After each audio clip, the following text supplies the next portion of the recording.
కరీంనగర్ ప్రత్యేకత మీ అందరికీ తెలుసు. తెలంగాణ రాష్ట్ర సమితి అనే పార్టీకి జన్మనిచ్చిన పురిటిగడ్డ కరీంనగర్. ఆనాడు 2001 మే 17 నాడు కరీంనగర్లో జరిగిన సింహగర్జనతోనే సింహం లాంటి నాయకుడు కేసీఆర్ గారి గురించి దేశం మొత్తం తెలిసింది అంటే దానికి కారణం ఈ గడ్డ కరీంనగర్ అనే విషయం నేను మీకు గుర్తు చేస్తున్నా. జన్మనిచ్చింది కరీంనగర్. 2006లో ఎక్కడున్నది తెలంగాణ అని ఈసడించుకున్న కాంగ్రెస్ వాళ్లకు 2 లక్షల ఓట్లతో సమాధానం చెప్పిన గడ్డ, పునర్జన్మనిచ్చిన గడ్డ కూడా ఇదే కరీంనగర్. తిరిగి అయిపోయింది 2009లో ఎన్నికల్లో ఓటమితో చెల్లా చెదురు అయిపోయింది టీఆర్ఎస్. ఇక తెలంగాణ వాదం ఉండది, తెలంగాణ రాష్ట్రం ఇక మర్చిపోవాలి అనే సందర్భంలో మళ్ళీ ఇదే కరీంనగర్లో ఆనాడు కేసీఆర్ గారు రణనినాదం చేసి నిరాహార దీక్షకు బయలుదేరితే, నా శవయాత్రనో లేదా తెలంగాణ జైత్ర యాత్రనో అని బయలుదేరితే ఇదే అల్గనూరులో మళ్ళొక్కసారి ఆనాడు బ్రహ్మాండంగా ఉద్యమానికి ఊపిరిపోసిన కరీంనగర్ గడ్డకు వందనం, కరీంనగర్ బిడ్డకు వందనం. మీ అందరికీ పేరు పేరున శిరస్సు వంచి నమస్కారం. ఇవాళ కరీంనగరే లేకపోతే, కరీంనగర్ పోరాట స్ఫూర్తి లేకపోతే ఇవాళ వాస్తవానికి తెలంగాణ రాష్ట్రం సిద్ధించునో లేదో నాకైతే అనుమానమే.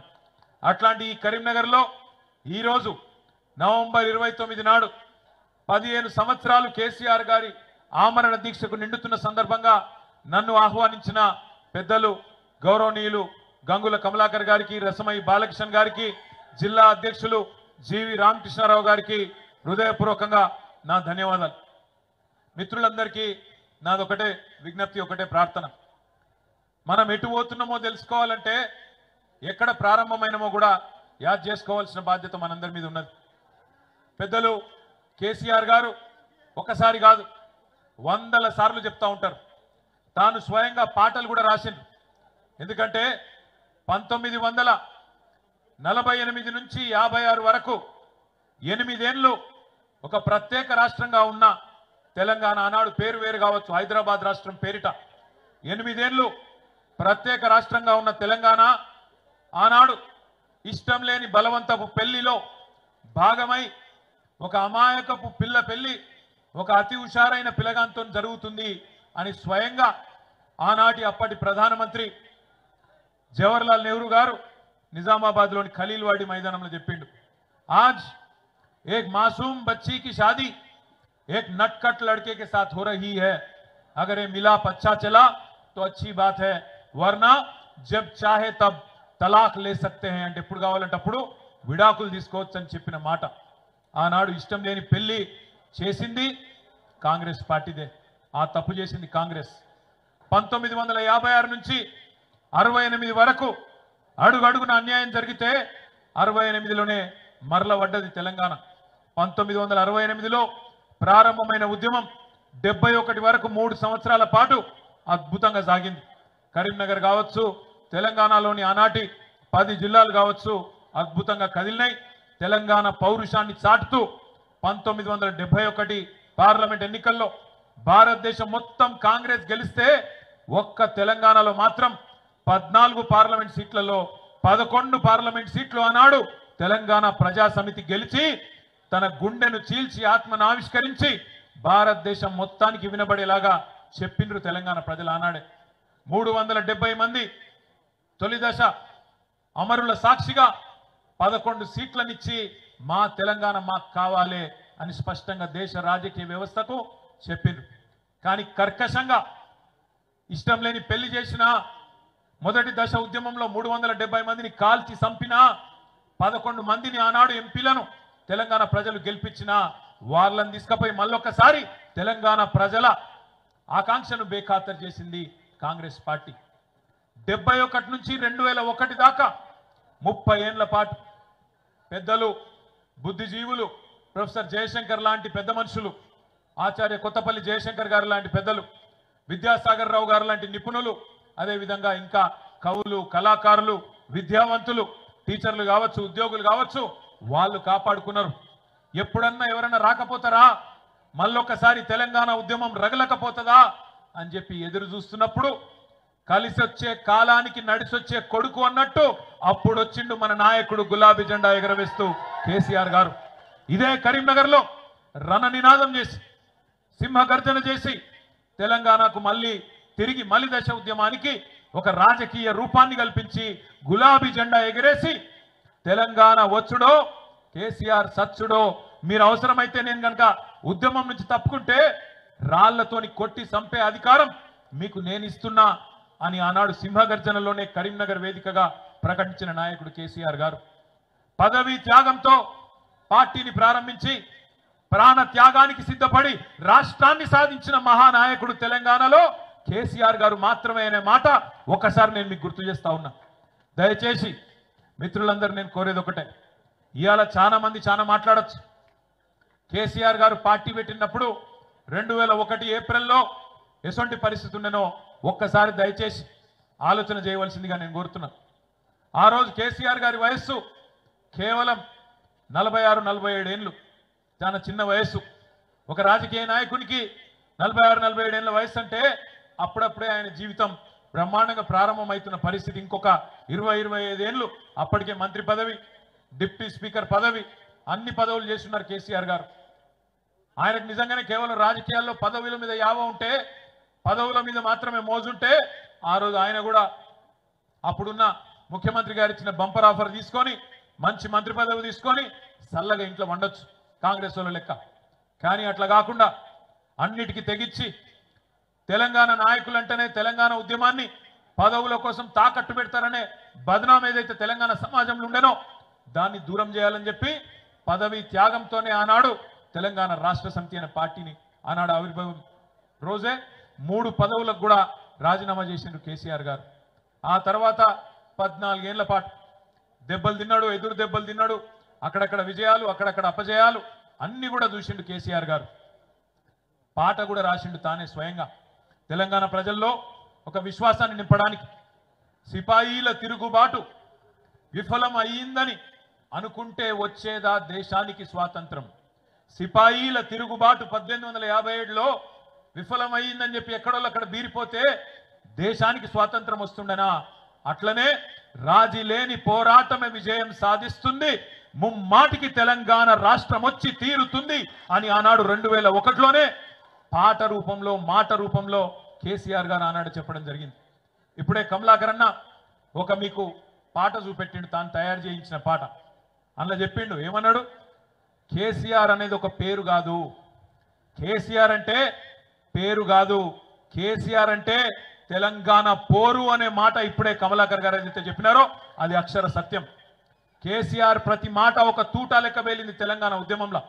2001 నుంచి 14 దాకా ఒక ఉత్కృష్టమైన ప్రజాస్వామిక ఉద్యమానికి రాజకీయ రూపు కల్పించి తెలంగాణ ప్రజలను ఒక రాజకీయ శక్తిగా మలిచి అద్భుతంగా ఈరోజు తెలంగాణ సాధన జరిగింది అంటే దానికి కారణం ఖచ్చితంగా 3. ఒకటి కేసీఆర్ నాయకత్వం, రెండోది విద్యార్థి అదేవిధంగా పోరాట వీరుల అమరత్వం, మూడవది కాంగ్రెస్ పార్టీ కర్కశత్వం. కేసీఆర్ నాయకత్వం, విద్యార్థుల పోరాట వీరుల అమరత్వం, కాంగ్రెస్ కర్కశత్వం, ఈ మూడింటి వల్ల తెలంగాణ ప్రజల్లో ఒక నిప్పు పుట్టి అది ఆర్పలేని నిప్పుగా మారి ఆఖరికి మమ్మల్ని కాల్ చేస్తుందేమో అని కాంగ్రెస్ పార్టీ భయపడి ఇయ్యకపోతే ఈపు చింతపండు అవుతుందని చెప్పి అర్థమైనాక ఆనాడు విధి లేక దిగి వచ్చి ఇచ్చింది కాంగ్రెస్ పార్టీ. ఇది వాస్తవం. ఇవాళ ఎవరో ఒక ఆనాడు ఉద్యమంలో అడ్రస్ లేనోడు మాట్లాడుతున్నాడు. ఇవాళ ఆనాడు తెలంగాణ ఉద్యమంలో మన మీదకి తుపాకీ తీసుకొచ్చినోడు ఇవాళ మాట్లాడుతున్నాడు. సోనియమ్మ తెలంగాణ ఇవ్వకపోతే మీరు నాంపల్లి దర్గా కాడ అడుక్క తింటుండే అని మాట్లాడుతున్నాడు. తెలంగాణ ప్రజలను ఉద్దేశించి ఇవాళ గద్దెనెక్కినోడు ఆయన. ఇవాళ అదృష్టవంతుడు, అధికారం ఆయనకు ఉండొచ్చు, అధికారం నీకుండొచ్చు, కానీ తెలంగాణ ప్రజల అభిమానం ఖచ్చితంగా కేసీఆర్ కు ఈ గులాబీ జెండాకే ఉన్నది. ఇది అక్షర సత్యం. నువ్వు ఇవాళ అరిచేతుల వైకుంఠం చూపెట్టి 6 గ్యారెంటీలు అని చెప్పి 420 హామీలు ఇచ్చి దొంగ మాటలు నంగనాచి కబుర్లు చెప్పి ఇవాళ నువ్వు గెలవచ్చు. కానీ ఒక్కటి మాత్రం వాస్తవం బిడ్డ, ఏ రోజుకైనా ఏనాటికైనా తెలంగాణ చరిత్ర రాసిన రోజు కేసీఆర్ గారు హిమాలయాల పర్వతమంతా ఎత్తున ఉంటే కనీసం నువ్వు ఆయన కాలి గోరికి కూడా సరిపోని పాత్రలో ఉంటావు అనేది అక్షర సత్యం. ఇలా ఏ ఊరికన్నా పోదాం, ఏ ఊరికన్నా పోదాం, ఏ తాండకన్నా పోదాం, ఏ బస్తీకన్నా పోదాం. ప్రజలు ఏమనుకుంటున్నారో నీ సంవత్సరం పాలన గురించి ఒకసారి తెలుసుకో దమ్ముంటే నేను అడుగుతా ఉన్నా. ఎక్కడ పోయినా ఒక ఆటో అన్నను కదిపితే ఆయన తిడుతున్నాడు, ఒక రైతులకు తట్టుకొని మాట్లాడితే ఎక్కడన్నా కదిలిచ్చి మాట్లాడితే ఏడుపొక్కటే తక్కువ ఉన్నది. మహిళలను ఏమమ్మా ఎట్లున్నారంటే వాళ్ళు బాధలే చెప్తున్నారు. ఇలా తెలంగాణలో ఏ ఒక్క వర్గం, ఆఖరికి గురుకులాల్లో ఉండే పిల్లలు వాళ్ళు కూడా ఆత్మహత్యలు చేసుకునే పరిస్థితి. నువ్వు బువ్వ పెట్టలేకపోతే ఆ దిక్కుమాలిన బువ్వ తిని హాస్పిటల్ పాలయ్యే పరిస్థితి. ఇది ఈరోజు తెలంగాణ సంవత్సరం పరిపాలన. ఇంకా ఈపాటి పరిపాలన కట విజయోత్సవాలట, విజయోత్సవాలు. పోలీసు వాళ్ళు లేకుండా పోతే ఈ బలగొట్టి ఎక్కడికక్కడ ఊళ్ళో తన్ని పంపించినట్టున్నారు. ఇది వాస్తవం. నేను మిమ్మల్ని దయచేసి కోరేది ఒకటే, ఇలా వాళ్ళని తిట్టేందుకు పెట్టుకోలే మనం ప్రోగ్రాం. వాళ్ళని తిట్టేందుకో వాళ్ళ గురించి మాట్లాడుకుంటందుకో కాదు, యాద్ చేసుకోవాలి మనం. మన నాయకుడు ఎక్కడ మొదలైండు? 2001లో మొదలైనాడు. ఏముండే మనకు అన్నాడు.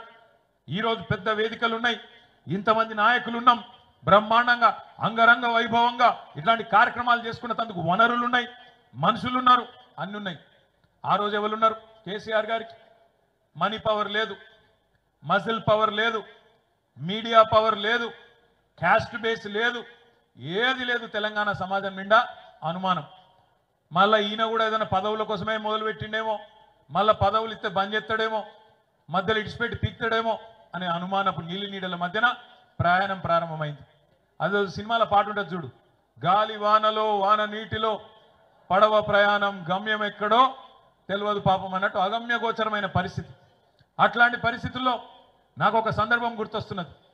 ఒకరోజు కెప్టెన్ లక్ష్మీకాంతరావు గారు, పెద్దలు ఇక్కడ లేరు, వారు ఒకరోజు నేను వారు ఎక్కడో ఢిల్లీలో కలిసినప్పుడు ముచ్చట పెట్టుకుంటుంటుంది. లక్ష్మీకాంతరావు గారు కేసీఆర్ గారు ముంగట కూర్చున్నారంటే కేసీఆర్ గారు ఏం చెప్తే దానికి ఎస్ సార్, ఎస్ సార్ అంటాడు. అన్నాక నేను అర్ధగంట అయినాక నేను మెల్లగా పక్కకు మీ ఇద్దరం ముచ్చట పెట్టుకుంటున్నాం. నేను అడిగిన, అంకుల్ మీరు మిలిటరీలో పనిచేసిండ్రు కదా, అందుకేనా మరి ఏం చెప్పినా కమాండర్ ఏం చెప్పినా ఎస్ సార్, ఎస్ సార్ అందుకే అంటుండ్రా నేను అడిగిన. కాదు రాము, నీకు ఒక్క విషయం చెప్తా ఇను అన్నాడు. ఏంటిది అంకుల్ అన్న? ఏం లేదు, 2001లో కేసీఆర్ పార్టీ పెట్టంగానే నన్ను పిలిచిండు. పిలిస్తే నేను పోయి కూర్చున్నప్పుడు మంచిగా భోజనం పెట్టి గంట సేపు చెప్పిండు నాకు, కెప్టెన్ గారు ఇంకప్పటికి పంచాయతీ ఎన్నికలు కాలే, పార్టీ పెట్టి 5-10 రోజులే. కెప్టెన్ గారు తొందరలో పంచాయతీ ఎన్నికలు రాబోతున్నాయి, మన వాళ్ళు జిల్లా పరిషత్ చైర్మన్లు అవుతారు, మండల పరిషత్ అధ్యక్షులు అవుతారు, జెడ్పీటీసీలు అవుతారు, 2004 ఎన్నికల్లో ఎమ్మెల్యేలు అవుతారు, మంత్రులు అవుతారు, కేంద్ర మంత్రులు అవుతారు, ఆఖరికి కొంతమంది గవర్నర్లు కూడా అవుతారు. ఓటు ద్వారానే శాసించి మనం తెలంగాణ తెచ్చుకుంటామని చెప్పిండు. చెప్తే నేను గంట సేపు ఇని ఆఖరికి మెల్లగా నోరు తెరిచి, సార్ నువ్వు చెప్పిందంతా బాగానే ఉంది కానీ నాకు సినిమా చూసినట్టే అనిపిస్తుంది సార్, ఏమనుకోకు అని చెప్పిన. చెప్తే ఆయన ఒక్కటే మాట అన్నాడు కేసీఆర్ ఆ రోజు నాతోని, కెప్టెన్ గారు మీరు నాతో రండి, ఎస్ఆర్ఆర్ కాలేజ్ మీటింగ్ ఉన్నది సింహగర్జన, ఆ సింహగర్జన గిన్న 2 లక్షల మందికి ఒక్క మనిషి తక్కువ వచ్చినా నేను చెప్పేది నమ్మకుండ్రి, నాతో నడవకుండ్రి, కానీ లేకపోతే మాత్రం నా ఎంట నడవండి అని చెప్పి ఒకటే ఒక కండిషన్ పెట్టిండని చెప్పిండు. మరి ఏమైంది అంకుల్ అన్న అంటే, హైదరాబాద్లో బయలుదేరి కరీంనగర్కి వచ్చే వరకే 5:30 గంటలు ఆలస్యంగా పోయినాం మేము. అయితే కూడా ఎస్ఆర్ఆర్ కాలేజీలో 2 లక్షలు కాదు 2.5 లక్షల మంది వచ్చిండ్రు ఆనాడు. అప్పటి నుంచి కేసీఆర్ మాటకి ఎన్నడూ నేను ఎదురు చెప్పలేదు. ఎన్నడూ కేసీఆర్ ఏదంటే గదే అన్న అని చెప్పి కెప్టెన్ లక్ష్మీకాంతరావు గారు చెప్పినారు. అదే లక్ష్మీకాంతరావు గారు, ప్రొఫెసర్ జయశంకర్ గారు, నాయని నరసింహారెడ్డి గారు, కన్నెబోయిన రాజయ్య యాదవ్ గారు, ఇంకా కొంతమంది మిత్రులు విజయరామారావు గారు, డాక్టర్ గారు అందరూ కలిసి ఆనాడు ఇదే అల్గనూరు చౌరస్తాలో కేసీఆర్ గారితో పాటు అరెస్ట్ అయింది. మేమందరం మాకు అవతల దిక్కు ఆపేసిరు, మమ్మల్ని మానేరు బ్రిడ్జ్కి అవతల దిక్కు మమ్మల్ని ఆపినరు. ఆపితే ఆడికెళ్ళి నేను, మాకు ఈ సీను, ఇంకా చాలా మంది, మా మైకేల్ సీను, ఇంకా చాలా మంది, ఈ శ్రీనివాస్ గౌడు, అందరం ఉరుక్కుంటా మా యూసుఫ్ భాయ్ అందరం ఉరుక్కుంటా యువతలకు వచ్చినాం. అల్గనూరు చౌరస్తా చేరుకునే వరకే కేసీఆర్ గారిని ఎత్తుకపోయినరు. ఆయనతో పోలీస్ బండ్లనే వరంగల్ దిక్కు వాళ్ళు పోయినరు. మేము వచ్చే వరకు అటు ఇటు చూసే వరకు ఆ మైకేల్ సీను ప్రొఫెసర్ జయశంకర్ సార్ని పట్టుకొని ఉన్నాడు. నేను అన్నా నువ్వేం చెప్తున్నావు అంటే, జయశంకర్ సార్ని వాళ్ళు గుంజుకపోతున్నా నేను పట్టినా అన్నాడు. అంటే అక్కడ ఆపుకొని జయశంకర్ అంకుల్ను మా కారులు ఎక్కించుకొని మేము కూడా సార్ కారెంబడ మేము కూడా వరంగల్ దిక్కు బయలుదేరిపోతుంటే సరిగ్గా ఇక మధ్యలో హుజురాబాద్ కాడ, మధ్యలో మానకొండూరు కాడ అంతటా రోడ్ల మీద ఎక్కడికక్కడ రాస్తారు ఒకళ్ళు అప్పటికే అవుతున్నాయి ఆపాలని. కానీ పోలీసు వాళ్ళు ఎక్కడికక్కడ 100 మంది మోహరించి ఎలగొడతా ఉన్నారు. పోయే వరకు ఆఖరికి వరంగల్ చేరినాం, కాకతీయ చౌరస్తా కాకతీయ యూనివర్సిటీ చేరినాం. చేరే వరకు అక్కడ మొత్తం పిల్లలు 700 మంది రోడ్డు అడ్డంగా కూర్చున్నారు. వాళ్ళకు దిగి అరే జయశంకర్ సార్ ఉన్నాడు నా కారు ఓని నేను మీతో కూర్చుంటా అని చెప్పి జయశంకర్ సార్ను పంపించి నేను అక్కడనే పిల్లలతో కూర్చుంటే మమ్మల్ని అందరిని అరెస్ట్ చేసి వ్యాన్లు ఎక్కించి తీసుకుపోతుంటే మధ్యలో హన్మకొండ జంక్షన్ కాడికి వంగనే బండి కొద్దిగా స్లో అయింది. ఆయనతో అందరం దుంకినాం, పారిపోయి మొత్తం మంది పోయి జయశంకర్ సార్ ఇంట్లో కూర్చుంటే మళ్ళా పోలీసు వాళ్ళు 2 గంటలకు వచ్చిండ్రు, అరెస్ట్ చేసి ఆయనతో తీసుకుపోయి వరంగల్ జైల్లో పెట్టిండ్రు. అట్లా ఆ దినమంతా వరంగల్ జైల్లో ఉన్నాం. తెల్లారి మళ్ళా కేసీఆర్ గారి దగ్గరికి తెల్లారి సాయంత్రం రిలీజ్ అయ్యి తెల్లారి కేసీఆర్ గారి దగ్గరికి ఖమ్మం ఆసుపత్రిలో పెట్టిండ్రంటే ఆడికి పోయినాం. ఆడికి వెళ్ళి మళ్ళీ హైదరాబాదు 11 రోజుల పాటు ఆ దీక్ష తెలంగాణలో నిప్పు రగిలిచ్చింది. ఒక తమ్ముడు శ్రీకాంతచారి అదే రోజు అగ్గి పెట్టుకొని మొత్తం తన మీద పెట్రోల్ పోసుకొని తెలంగాణ వ్యాప్తంగా ఆనాడు ఉన్న మొత్తం యువతను వాళ్ళలో ఉన్న పోరాట స్ఫూర్తిని ఆ రోజు రగిలిచ్చిండు. తెల్లారో మర్నాడు పోలీస్ కిష్టయ్య గారు కామారెడ్డిలో పోలీస్ యూనిఫామ్లో తనను తాను చంపుకొని ఆత్మహత్య చేసుకొని తెలంగాణ కోసం బలిదానం అయిపోయి ఆనాడు ఆయన కూడా తెలంగాణలో ఎంత గట్టిగా ఈ ఆకాంక్ష ఉందో ఆయన చాటిండు. ఇవన్నీ చూసి కేసీఆర్ గారు గుండెలు అవిసిపోయేలాగా ఏడ్చిండు. నేను ఏదైతే వద్దనుకున్నానో ఒక్క రక్తం చుక్క గారొద్దు, ఒక్క ప్రాణం పోవద్దు, ఓటుతోనే తెలంగాణ దేవాలనుకున్నా మళ్ళా ఈ పరిస్థితి వచ్చినా అని చెప్పి కేసీఆర్ గారు ఖమ్మం ఆసుపత్రిలో గుండెలు అవిసిపోయేలాగా ఏడ్చింది మా అందరి ముంగట. ఎంత పని అయిపోయా శ్రీకాంత్ది, ఎంత పని అయిపోయా కిష్టయ్య గారిది. అట్లాంటిది 1 కాదు 2 కాదు 5 ఏళ్ల పాటు కాంగ్రెస్ పార్టీ కర్కశత్వం వల్ల, కాంగ్రెస్ పార్టీ క్రూర నాయకత్వం వల్ల, కాంగ్రెస్ పార్టీ వికృత స్వరూపం వల్ల, ఇచ్చిన మాట నిలబెట్టుకునే తత్వం లేకపోవడం వల్ల 100 మంది పిల్లలు, 1 కాదు 2 కాదు, మళ్ళీ 2009 నుంచి 2014 వరకు ఇషాన్ రెడ్డి, సువర్ణ, సిరిపురం యాదయ్య, వేణుగోపాల్ రెడ్డి, 1 కాదు 100 మంది పిల్లలు. వాళ్ళ నాకు గుర్తొచ్చిన 4-5 పేర్లు నేను చెప్తున్నా గంతే. 100 మంది ఆత్మ బలిదానాలు చేసుకున్న పరిస్థితి. అట్లాంటిది మరి కేసీఆర్ గారు ఒక్కటిగా మళ్ళీ ఉద్యమాన్ని ఏదైతే పతాక సన్నివేశానికి ఆమరణ దీక్షతో తీసుకొని పోయిండో ఆ తర్వాత ఈ పిల్లల బలిదానాలు ఆపడానికి, తెలంగాణ సాధించడానికి రకరకాల ప్రజాస్వామిక పద్ధతులు ఎంచుకొని మళ్ళీ మేమందరం రాజీనామా చేసినాం. ఎన్నికల్లో నిలబడ్డాం. ఉప ఎన్నికల్లో నిలబడితే 2010లో ఇటు గంగుల కమలాకర్ గారిని, అటు నన్ను, ఇంకా మిగతా మిత్రులందరినీ కూడా బ్రహ్మాండమైన మెజారిటీతోని గెలిపించి మళ్ళీ శాసనసభకు పంపించారు. ఇదంతా ఎందుకు చెప్తున్నా అంటే ఇవాళ ఇప్పుడు ఒక 18 ఏళ్ళ పిల్లగానికో 20 ఏళ్ళ పిల్లగానికో ఈరోజు కాలేజీలో ఉన్న పిల్లగానికి ఇదంతా తెలియదు. ఎందుకంటే 2009లో వాళ్ళ వయసు ఎంత? 3 ఏళ్ళు, 5 ఏళ్ళు, 6 ఏళ్ళు, 7 ఏళ్ళు. వాళ్ళ కేసీఆర్ ముఖ్యమంత్రిగానే తెలుసు. వాళ్ళ కేసీఆర్ కొన్ని మంచి పనులు చేసిండని తెలుసు. రైతు బంధు ఇచ్చిండని తెలుసు, నీళ్లు తెచ్చిండని తెలుసు, కరీంనగర్ పట్టణం మంచిగా చేసిండని తెలుసు, పల్లె ప్రగతి పెట్టిండని తెలుసు. ఇవన్నీ తెలుసు.